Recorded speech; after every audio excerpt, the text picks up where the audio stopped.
Bonjour, je suis avec Aurélien et Eva de DataSwati by VIF.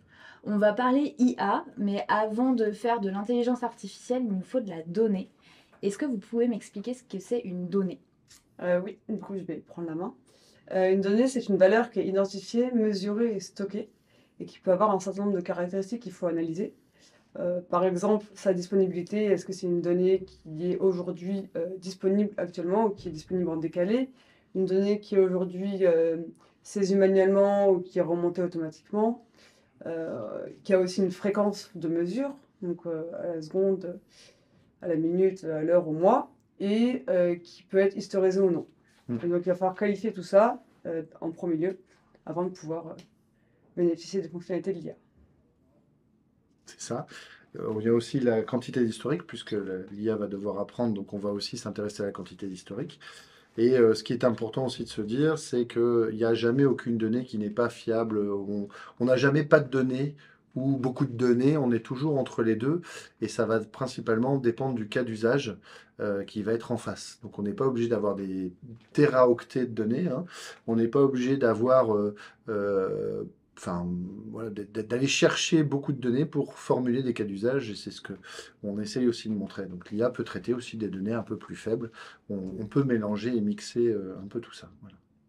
Donc là, en schématisant cette ligne de production de biscuits, on voit qu'il y a beaucoup de données avec beaucoup de capteurs, ce genre d'outils qui nous permettent de la collecter.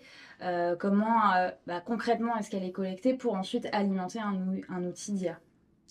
Par exemple, on en parlait un petit peu plus tôt, les données des pyromètres, les températures des fours sont des capteurs qui sont situés sur la ligne de production. Et ça, souvent, le cas, c'est que elles sont archivées dans les systèmes d'information de la ligne de production et ensuite elles peuvent nous être remontées à nous via des fichiers CSV par exemple et l'envoi sur un SFTP. Donc c'est un dossier partagé, en fait, sécurisé, sur lequel les clients peuvent nous envoyer ces données-là. Et après, des données un peu plus manuelles, comme la qualité dont on parlait, ça peut être saisi sur des formulaires PowerUp ou on peut aussi nous envoyer des fichiers Excel à part que nous on retraite derrière. Donc voilà, différentes modes. Soit de manière automatisée via un SFTP où on dépose des fichiers, par exemple un fichier déposé toutes les 5 minutes avec toutes les données capteurs, et un fichier envoyé par jour avec les données d'analyse et des données saisies manuellement qui sont du coup remontées dans PowerUp quand elles sont saisies par l'opérateur. Donc il y a pas mal de modes de remontée de la donnée. Et une fois qu'on a collecté toutes ces données, comment est-ce que vous les exploitez derrière et qu'est-ce qu'on peut en tirer comme information? Nous, du coup, on a un modèle de données qui est prédéfini dans PowerUp. Donc, une fois qu'elles sont toutes intégrées, elles sont rattachées à des processus, différents process de la production. Elles sont aussi classifiées. Donc, est-ce que c'est une donnée indicateur, une donnée capteur, une condition initiale au process, etc.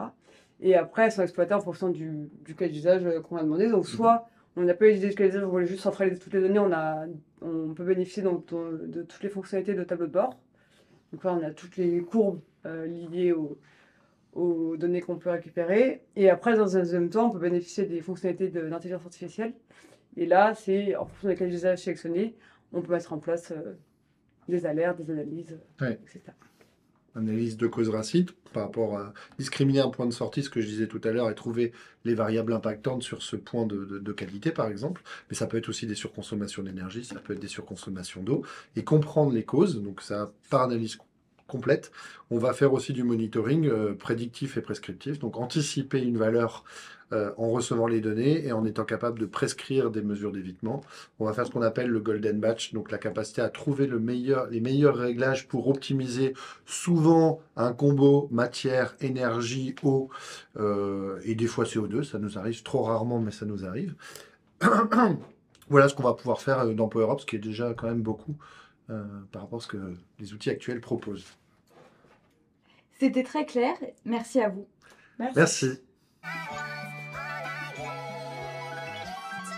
My mind run deep in my thoughts when I didn't have it. Sleeping on the floor, wishing it was a mattress. Now I'm in Hollywood with actors and actresses. Where everybody bougie, latest trends and fashions. I'd rather keep it a buck, 100 if you ask me. I was trying to pay the bills just like last week. I was trying to sell a deal just like last week. Trying to run plays and run it up like the mathletes. It's in my DNA to have hope and make a way. Good energy will hit that MJ fade away. Miss me with the hate and now, bruh, not today. Stayed in my lane, did complain, this is meant for me.